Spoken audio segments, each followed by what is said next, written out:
what a pain brain looks like and what a non-pain brain looks like.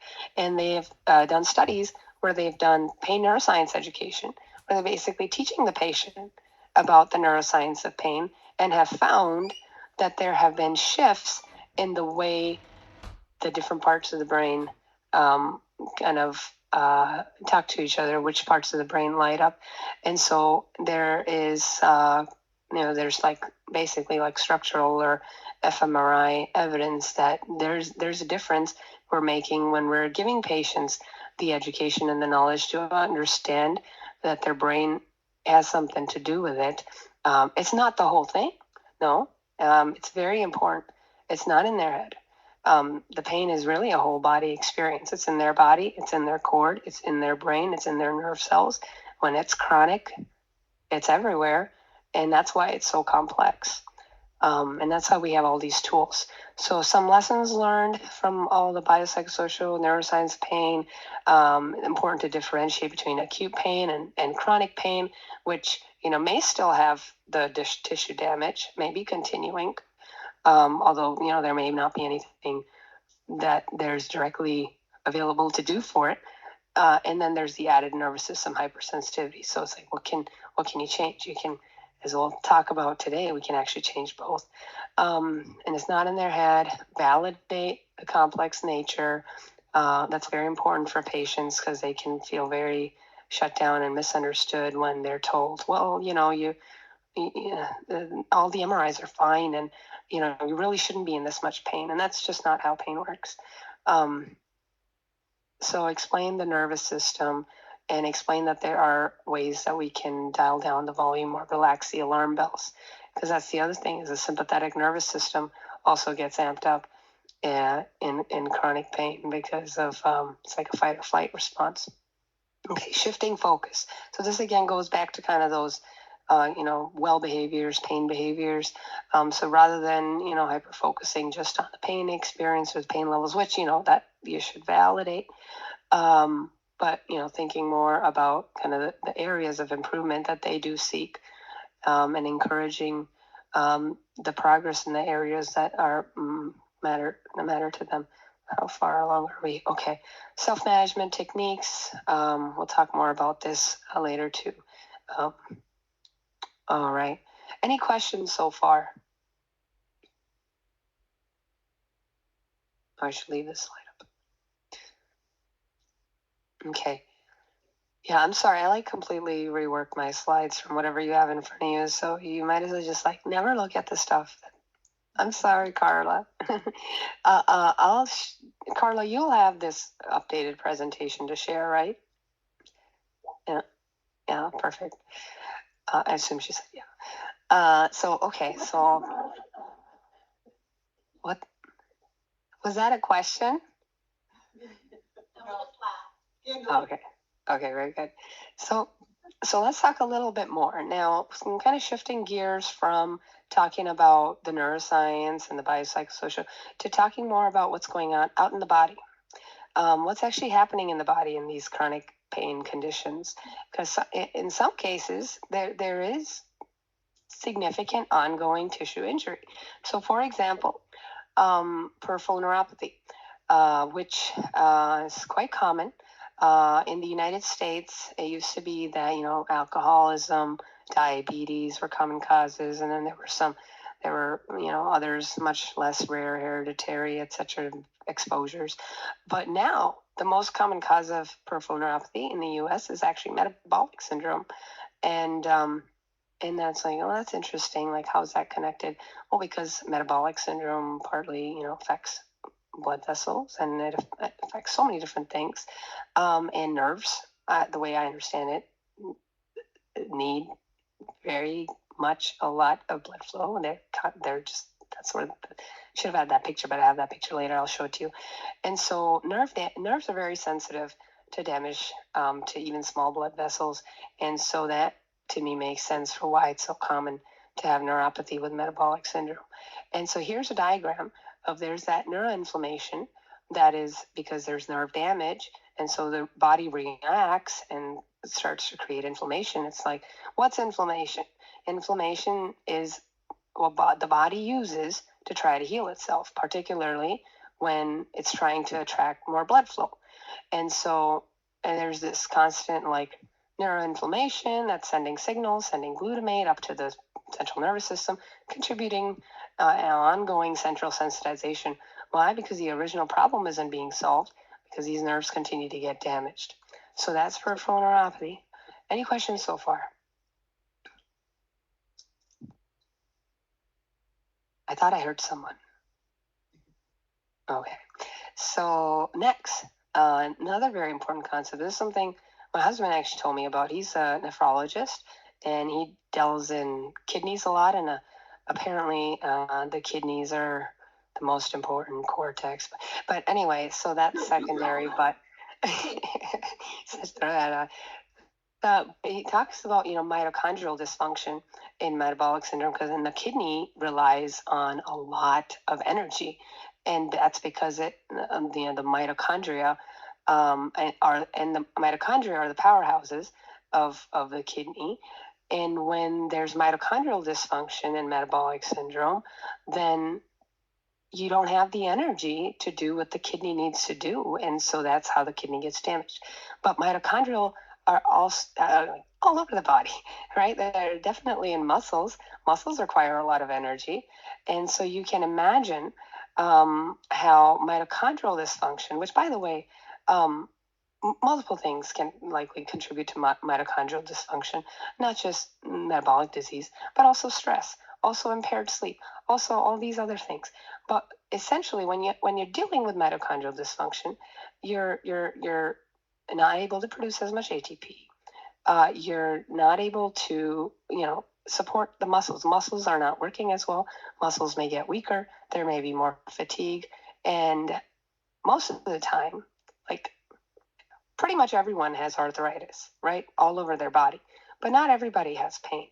But when you combine a joint, and actually it doesn't even have to be an arthritic joint, when you have a joint that is being strained because the muscles around it are weak, that's what ends up causing the joint pain. And I mean, we see that because when people become less active, etc., then they start to have knee pain, then they start to have back pain, and they've had some muscle loss. And so building on that muscle again is important. So mitochondrial dysfunction is a big deal in kind of what's happening in the body in chronic pain. And then finally, we have profibrotic, pro-inflammatory transcription. Again, this is a body, for example, that it does not have the tools to heal itself, and it's trying desperately to produce strategies to kind of support it. I always have patients that are like, well, I have these, and I know Dr. Gertis is in the audience, so I'm curious to know his opinion on this, but they say, oh, well, I have these bridging osteophytes in my spine, and that's why I have the pain. Well, you have bridging osteophytes in your spine because your spine's trying to hold itself together, right? The arthritis is trying to stabilize your spine, and there's a chance it may be trying to help you, but yeah, that inflammation, that arthritis, it is a response from the body to try to help itself. And one of the things we see, and this is with respect to ligamentum flavum hypertrophy, one of the conditions that affects people over the age of 65, spinal canal stenosis. I didn't know this up until 2022, where diabetes was identified as an independent risk factor for ligamentum flavum hypertrophy, for spinal canal stenosis, and now, of course, that's now all metabolic syndrome. But what happens is you've got that profibrotic, pro-inflammatory transcription, and that directly results in that. And I'll tell you later why this is important, because apparently there's something you can do about it. So let's keep going because I'm taking too much time. And there's a stress response in your body. There's a stress response that has various effects on your heart rate, on your cortisol levels, and chronic stress, as you know, can create lots of the other things we talked about in prior slides too. And then finally, the role of gut microbiome. Now, I know on this slide I put it about plant-based diet, animal plant-based diet. That wasn't my point. My main point was, a healthy gut microbiome which is a diverse gut microbiome, um, is also able to reduce inflammation and do all kinds of different things. And the most diverse gut microbiomes are those that have a substantial amount of plants in them. But it doesn't mean you can't eat animals. It's just a substantial amount of plants feed the variety of gut bacteria that do consume fiber. And so that can play a role in that inflammation in the body, which can then lead to that neuroinflammation. The other thing you'll probably learn about in later lectures today, right after me, is how the gut bacteria produce various types of neurotransmitters that are beneficial to us. So I'll just keep it moving. And here we go. Questions so far, because I'm going to just try to go quickly through the rest of this. Okay, I understand I put you in a difficult spot because I said I'm going to go quickly through. But please type them up, and then we can talk about them. So the U.S. prevalence of chronic disease has gone way up in recent time, and 80 million for chronic pain, which is, chronic pain is affecting more people than all chronic illnesses. Now, understandably, people aren't necessarily dying. Well, they are, in a sense, having morbidity and loss of function, loss of work and all this. But chronic pain is affecting a lot of people. And it's not easy to get 80 million people into chronic pain rehab programs. So you can imagine how many of these people are suffering not with the best ideal care for their situation. So that's where kind of the rest of my presentation is an ask for how can we all as a group, utilizing some lifestyle medicine principles, actually help our chronic pain patients and our chronic illness patients. Oh yeah, this is just one of the coolest things I ever saw when I first got into this whole thing. I remember when I was in medical school. Do you guys remember hearing this when you were in training? And they said, "Oh, if you have an acute condition, that can be cured. But if you have a chronic condition, that's not something that there's a cure for.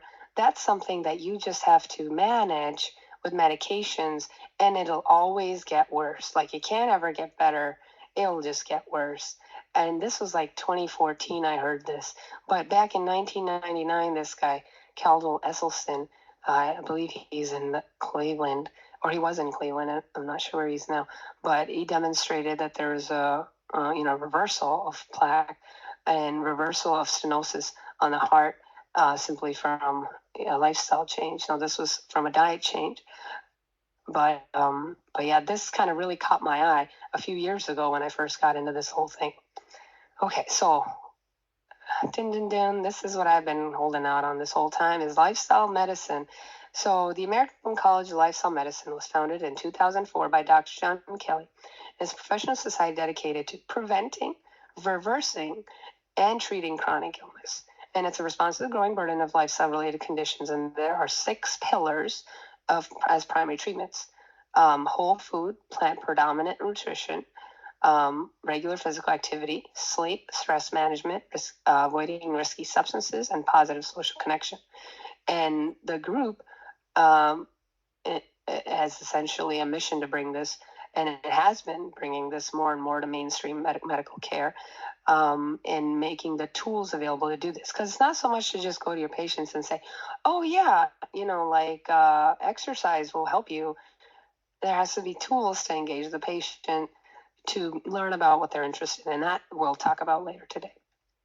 But yeah, it absolutely will make a difference. So just going pillar by pillar, we've got the whole food, plant predominant nutrition. So I'd like to clarify, it doesn't have to be 100%. It could be 80%. It could be really any increased amount of fiber they want to intake into their body is likely going to be beneficial. It's going to be beneficial in terms of turning off that metabolic switch that keeps them in metabolic syndrome. It's going to be beneficial in reducing oxidative stress and gut dysbiosis. And it has been shown by various studies to help various chronic pain illnesses, including rheumatoid arthritis, including fibromyalgia, including low back pain. A diet that is anti-inflammatory essentially means a diet that is rich in plant fiber, such as a Mediterranean diet, or there's even the Pritikin diet that cardiology is essentially a primarily whole food, primarily plant predominant diet.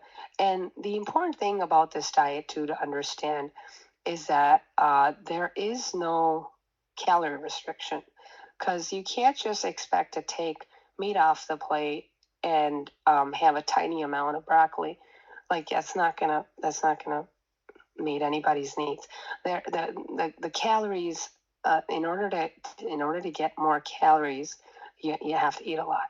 And if vegetables and fruits, they're generally not very calorie rich, but very nutrient rich. Definitely include them. But you also have to add in whole grains, legumes, and starchy vegetables right here, like potatoes. So there's no discrimination against potatoes on this diet. The main part is eat as much whole food, which, by the way, oil technically isn't a whole food. Olive is a whole food. Olive oil isn't really a whole food. So learning strategies to increase the whole food intake can be a lot of fun. And I can talk about this for like 72 hours, but I'm going to leave this here and keep moving. And then we have physical activity. So, of course, the recommendations are, 300, 150 minutes of moderate exercise, or 75 minutes of intense exercise per week. But really, with our chronic pain patients, like any amount of exercise is beneficial, because you got to start somewhere. And it really helps to kind of ask the patient, like, what do they used to do before the pain, and what are they doing now with the pain? Because they get to write the future of what they're going to do later. But it may not be 0 to 60. They may not jump right back to doing those marathons they were doing 20 years ago. They may have to start with a 1-minute run or a 5-minute walk and be consistent.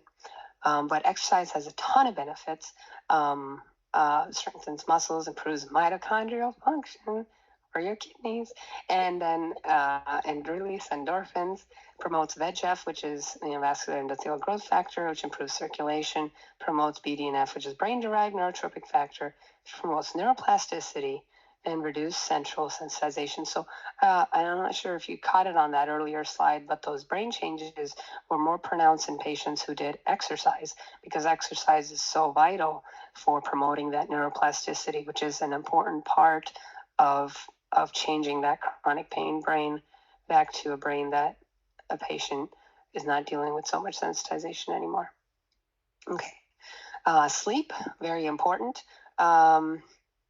Sleep has directly been shown to increase pain intensity, pain experience, pain-related disability, and it's kind of bi-directional, because people with pain generally sleep poorly, and people who sleep poorly have pain, and so they can contribute to each other and can be a cycle. But it's nice to see, what are some things that can be fixed, and many times sleep hygiene is something they may not have. Sometimes they may not have understanding of what they may think, they're doing all the things, but then, always get a history, and there may always be opportunities. And there's CBTI. I know we have a sleep psychologist at Centric Care.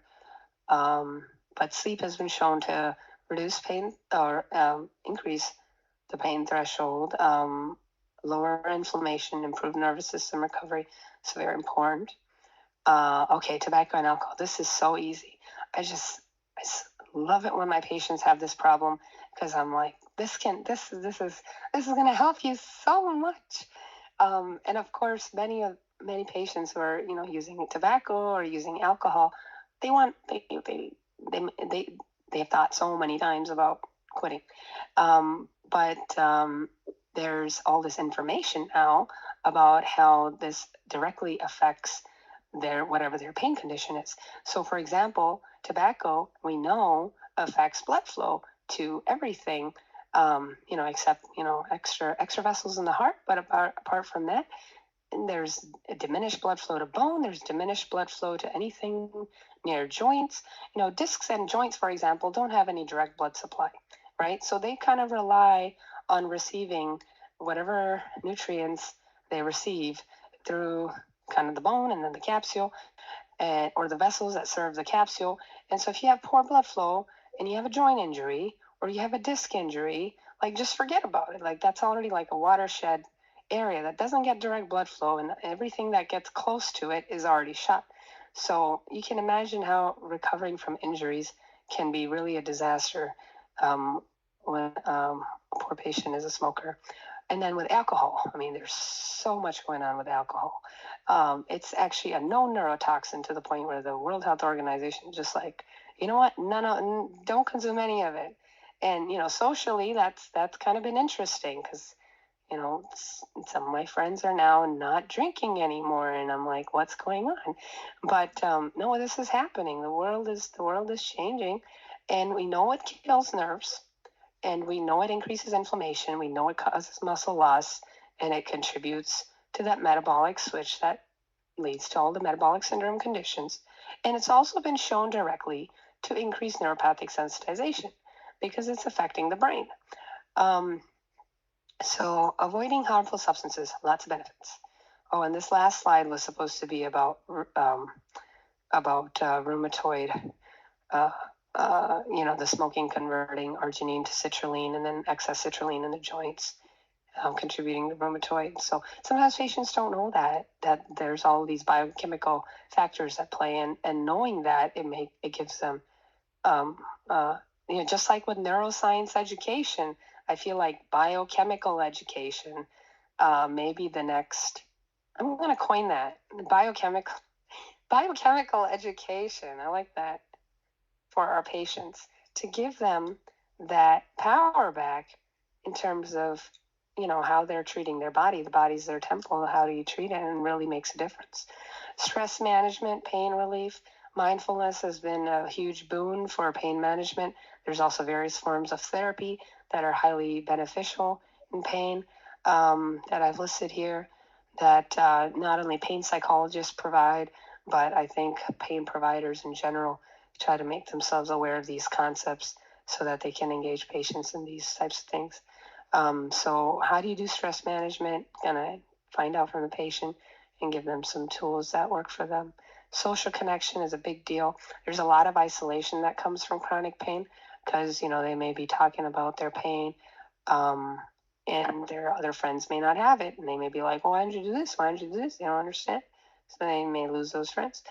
They may not be working. 50% of my patients, more than 50% of my patients are on Medicaid, Medicare, Medicaid. They're not working. They don't have access to the work area, and so they're not getting those social connections. They may not be going to church because of their pain even.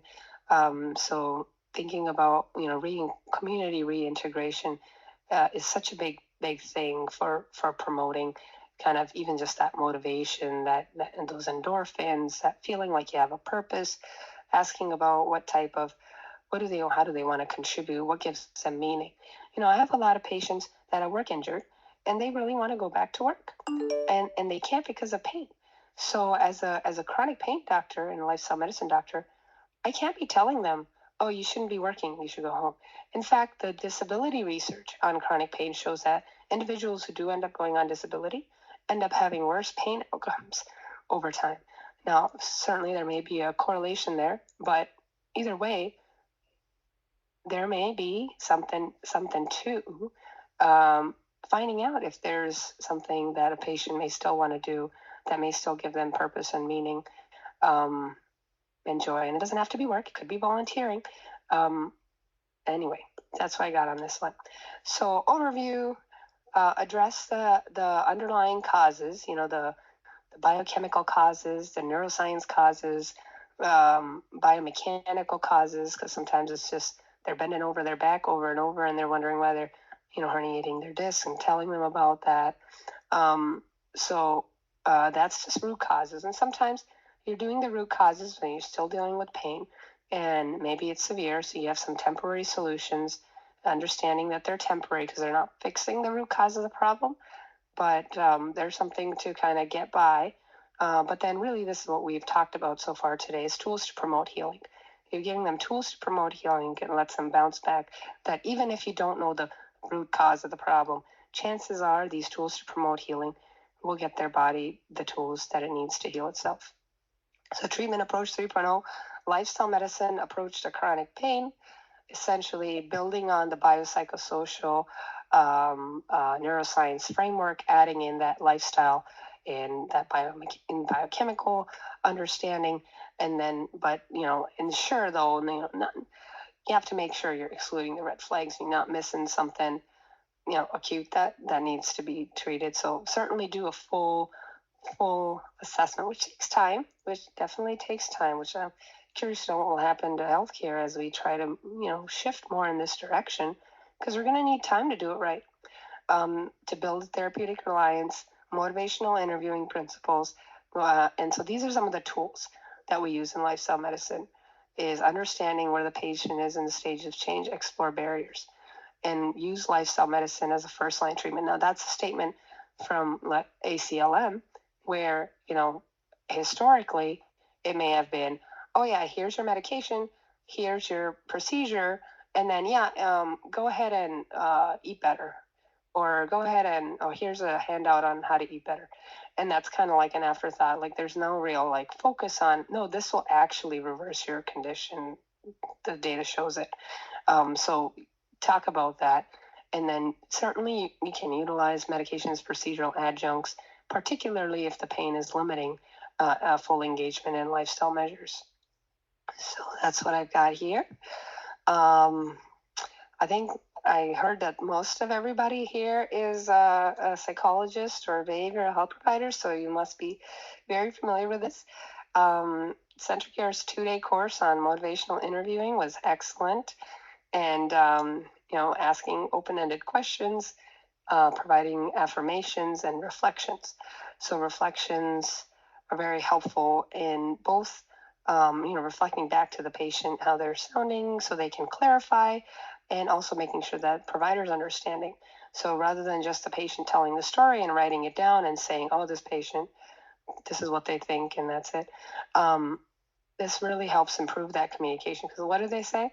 Something like 90 to 95% of history and of 99.5% of figuring out what's going on with the patient is history, and the patient's telling you what's wrong with them. And so when you can understand all those aspects, then you can be a part of a treatment, summarizations, etc.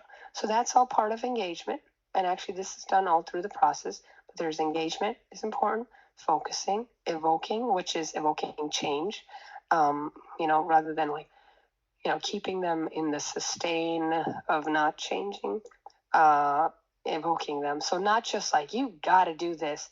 It depends on the stage of change they're in, how you can evoke them. And we'll talk about that. SMART goals, that's beneficial for where it says planning, specific, measurable, achievable, relevant, time bound. I bet most of you are familiar with this, but slides right here for you. Okay. And then cognitive behavior therapy principles.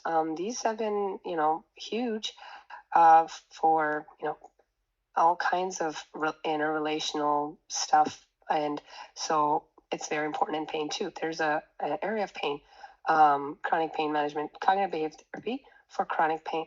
So there's a number of normal automatic negative thoughts that may plague a chronic pain patient. So being able to identify them and helping the patient kind of restructure those thoughts around their pain and around their health. And then there's the concept of behavior activation. So a lot of patients will say, well, I can't do this because I'm still in pain. I need the pain to go away before I can do this. And so it's well, part of making the pain go is actually doing that a little bit.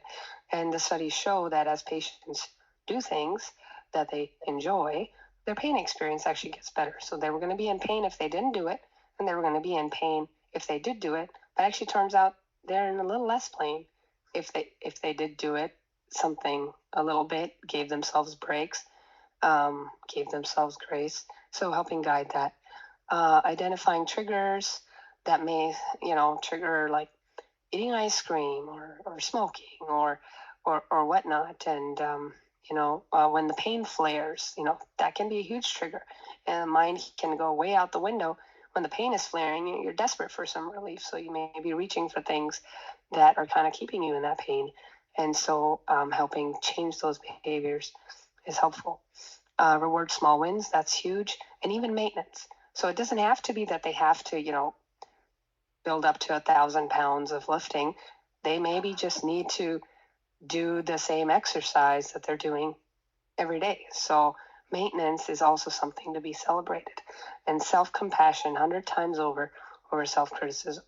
So this is a trans-theoretical model of change. And I'm sure everyone here knows about it. These are the stages, and I'm going to tell you a little bit more about kind of my experience or my lack of experience. No, I deal with this now every day where I definitely get it wrong where the patient is on the thing, and I think they're more in preparation or action, and I totally get into that with them. And they come back and they're like, "Yeah, doc, I'm not doing that." I'm like, "Oh, okay." But anyway, these are the stages. Sorry, excuse me. You're probably going to hear me do this. Let me mute for a sec.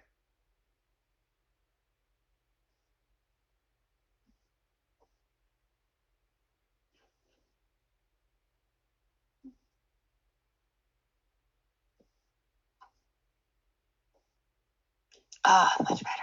Thank you. Any questions so far? Okay. Oh, yes. Yes, hi there. Can you look at the chat, or do you not see it? Oh, I see. I don't see. If I have to escape this, because I'm. You can hear me.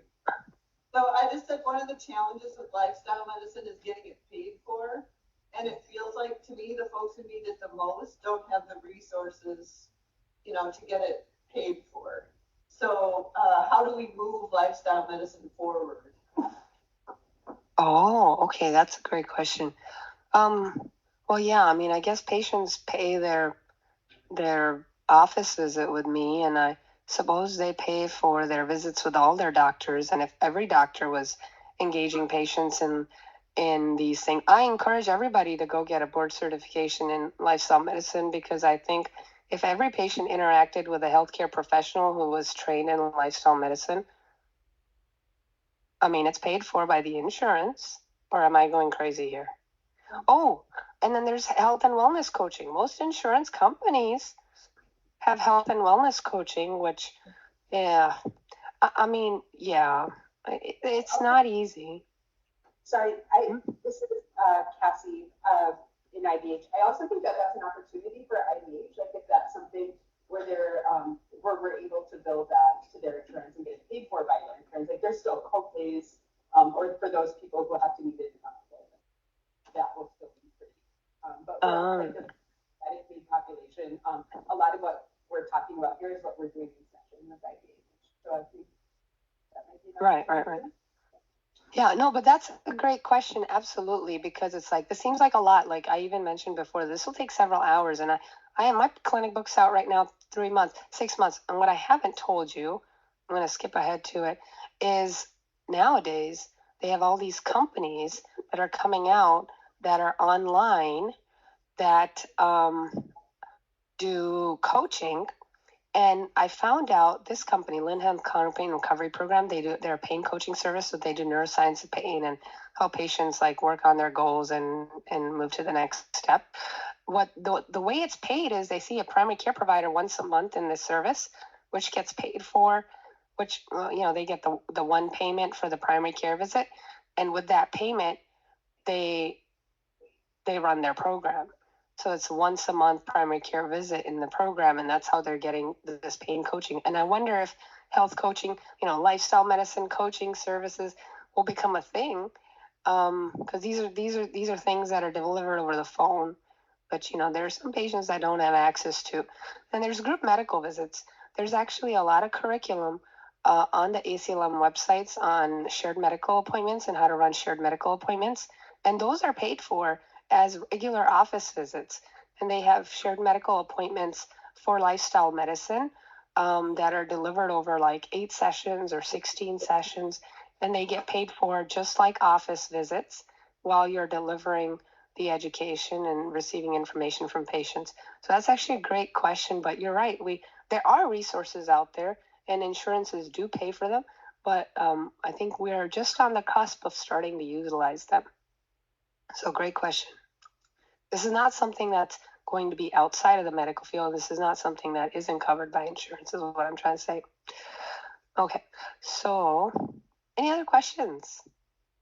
This is Zeta. I'm a PA. I work in weight management and eating disorders. So I put my hat in the ring there and say referral to weight management, obesity medicine. Also, this is exactly kind of the topics we dive into as well. Those pillars, those stages of change, you name it, that is our practice in obesity medicine. So to kind of assist you guys in those journeys. And I had a question as well, branching off of that, acknowledging your question about cost. Obviously, this is very prohibitive, but we know early information about addiction and pain management opportunities with GLP-1s and GLP-GIPs. I was curious if that's something that has reached your field yet. Maybe it's not accessible for your patients. I don't know if it's something you're. Oh, yeah. No, certainly. A lot of our patients on those drugs, naturally, which is reversing metabolic syndrome, they have the weight loss. They have that. The only piece is that so long as they're also exercising and building muscle, then I think it also helps their pain.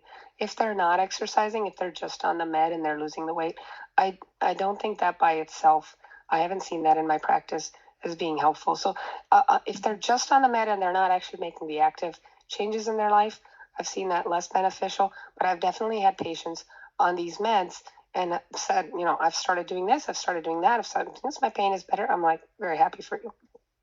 So yeah, those meds are definitely in the mix. And of course, the whole food plant-based diet does the same exact thing, but it's less side effects. But anyway, the meds are there as a support. So any other questions? No? Okay, well, you guys are probably very familiar with these stages, so I don't necessarily know if thank you. If I can briefly go through this, but if there are any questions, just feel free to bring them up because we're actually almost at the end. So individuals, pre-contemplation, individuals not considering a lifestyle change, they may believe that lifestyle change isn't going to make their pain any better, or they may have low confidence that it would work for them.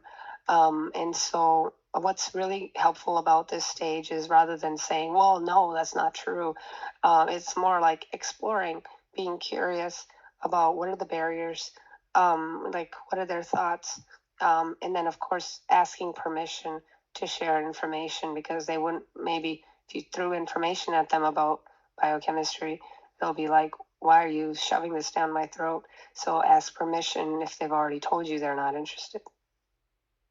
And then contemplation is where they do acknowledge lifestyle changes could help, but oftentimes they may be thinking that it might be too much. It might not be something they could easily do. So acknowledging their feelings, applying them to wanting to make a change, and then have them tell you the reasons they want to change. So kind of get more of that evoking out, inquire about their confidence level, and then normalize small steps. Like it doesn't have to be an hour walk right away. It could be 5 minutes. It could be 10 minutes. Consistency. So then when they're ready, and this is that Mayo Clinic vision board I told you guys about earlier, where, preparation is they're committed to making changes within 30 days, and they may have already identified some goals in intervention and strategies. Oh my gosh, I don't want to run out of time, and I absolutely want to share my patient stories with you. So yeah, action, maintenance, relapse, and here's my patient stories that completely blew my mind. And just a heads up, these three are around the diet, but diet's not the only thing that can make this change. All the other pillars can also help. So this is a 65-year-old lady who had painful polyarthritis everywhere. She tried a number of anti-inflammatories and all this, and continued. Every year, it'd be like one more joint. That's her, one more. And so she came up to me, and in her consult, actually, she told me, I've been thinking about changing my diet. My sister and I have been like reading about the Mediterranean diet. So this was a patient who was, in the preparation stage, or, yeah, she's thinking about it. She's reading about it. And so, I asked some questions about it, and I didn't have any of the training back then. I just gave her all the information that I had, and she came back and saw me 3 months later. And what was shocking to me, she said, "Look what I can do." And I was confused because I didn't understand what was the deal here. But she's like, I can open and close my hands without pain, no pain. And that blew my mind because I was like that's it. And she's had hand pain for years, right? She had hand pain for years, all these limitations, changed her diet, hand pain gone. And of course, now she's even more motivated to do more lifestyle changes to see if all the rest of it will get better and everything. So, patient story number 2. This is a guy, 71-year-old gentleman, who had painful peripheral neuropathy. In the chart, it was listed as idiopathic peripheral neuropathy because he was non-diabetic and non-alcoholic. But he did have pretty severe heart disease. He had prior heart attacks, stent, hypertension, hyperlipidemia, and he did meet criteria for metabolic syndrome. And he likely also had peripheral vascular disease. So there were multiple reasons for why his nerves were dying in his legs. And so severe pain, 9 out of 10, waking up at night. And remember, I said, like, there is tissue injury, and there was tissue injury in this guy. And he tried all these medications. Medications aren't doing anything to reverse that tissue injury. And he said, Doc, I'm desperate. These are the key words. I will do anything to take this pain away. And I said, anything? I said, would you completely change your diet around? And he said, sure. Tell me about it. And him and his wife came, and he just sat and wrote everything down and gave him all the resources, which I'm happy to share with you all if you're ever interested. But you can go to the ACLM website and see a ton. And so we talked about the connection between neuropathy, metabolic syndrome, vascular disease, and we talked about the diet. And 3 months later, not only had he lost 35 pounds, but his pain had gone from 9 out of 10 to 1 out of 10. But the part that just also blew my mind, because I didn't know this was possible. I didn't know you could reverse neuropathy within 3 months. He said it was like a water line receding. His pain was up his leg to about his knee, and it had gone down, and he could feel the water line receding as it went down. And he said he could feel his feet again. And his words were, imagine me, Stearns County boy, sitting in front of the TV, carrot sticks in one hand, celery sticks in the other, and watching TV. And he's like, and my friends are all laughing at me, but I don't care because I can feel my feet again. So it was just really powerful to see that. So I just thought it's so important to share these stories because you don't know what's possible until you see it. And then when you see it, it encourages you to do this type of work. Okay, this is a third story. Again, blows my mind. So Dr. Gertis, I absolutely want to tell you this story, man. So we had a patient with lumbar spinal canal stenosis, neurogenic claudication, and he had high blood pressure, cholesterol, type 2 diabetes, peripheral neuropathy-related diabetes, multiple surgeries because of multiple joint arthritis and pain. And he had significant, back pain, neurogenic claudication. He had a lumbar decompression, which had helped him significantly for about 2 months. But then his pain had come back, and it was in his back, and it was different in the distribution, but it came back, and he was like, what am I doing? So one thing I want to point out, what happens a lot to our back pain patients, with all metabolic dysfunction, is when they stand and when they walk, their back isn't necessarily stiff like this. As you get older, you lose a lot of muscle, and your back may start doing this. So even though you don't have, like nerves being pinched or something scary on an MRI, you can still have quite a lot of back pain simply from muscles being weak. And so I was like, okay, well, I just told him, well, maybe you ought to reverse some of this stuff because I was like, let's give it a shot. And he got committed to 100% whole food plant-based. So I had to tell him about these 3 supplements, because you have to take supplements: vitamin D, vitamin B12, and vegan omega-3. I know it's a little pricier than fish oil, but technically doesn't have any of the pollutants. But yeah, at 10-week follow-up, blew my mind. Blew my mind. This is a guy who had dealt with diabetes for years. Now, he was retired, and he was, pretty well to do, where he was able to read. He had good health literacy. He was able to figure everything out on his own. So I didn't have to see him every day to get him to do this, but he did it on his own. And his A1C had dropped from 7.9% to 6.6% within 10 weeks. The only reason it was rechecked was because his sugars were running low, and he had stopped his Jardians completely because his sugars were controlled within 3 days. His doctor was a little like, what's going on here? And they checked his A1C within 10 weeks, and it was 6.0. And it hadn't been under 7% in years. And his neuropathy has improved. And I asked him, I'm like, what about your back pain? How's your back pain? And his response was, what back pain? And again, I get it. These are some extreme examples, but they're just to highlight the point that this is possible. And then at 6-month follow-up, he had an A1C of 5.5, and he had new goals. He wanted to improve his balance and work on his muscle strength. So we talked about, something around that.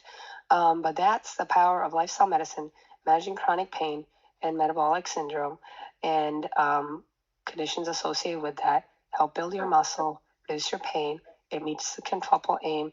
I think I did this kind of in time. Any questions? Yeah, with the B12 and the vitamin D, is there a certain range that you try to get them into, or because if they're at 35 for low end normal, is there an ideal range to kind of help promote some of this stuff with those supplementations? Yeah, I mean, that's a good question, and I'm sure I would probably have to look at the ACLM to see if they have any specific recommendations. I know that Dr. Michael Grieger has said, 1,500 micrograms a day, but that to me sounded excessive. I just take 1,000 micrograms a week, because the liver stores B12. Any excess B12 you take, it stores it. But if you go on a fully whole food plant-based diet, it'll deplete those sources. And really, it's not like meat. Does that answer your questions? Or were you asking about the range of B12 that I'm targeting? Because I'm not targeting any. I was gonna push that out anyway, but more so the vitamin D. So if I see low vitamin D levels, I try to goal is 50 to 60 is kind of middle of the road. Yeah. I haven't seen that in lifestyle medicine yet, as long as over 30, I think. But yeah, I definitely remember from my rehab work that there was data that for muscle fitness and all this, that targeting 50 was better than targeting for 30. 50 to 60 was kind of like the ideal range in the PM&R world. But it's kind of up to your discretion. It's a good question, but no specific statement from ACLM, as far as I know. Thank you, Dr. Kaul. Yeah, thank you. These are a good sprinkling of our references, and Carla will get this to you, and have a wonderful day. And if I said anything crazy, please call me. I'd like to know. And if you have more questions, please call me. I love to talk. Thank you. Could I transition to Dr. Seitz and nutritional psychiatry?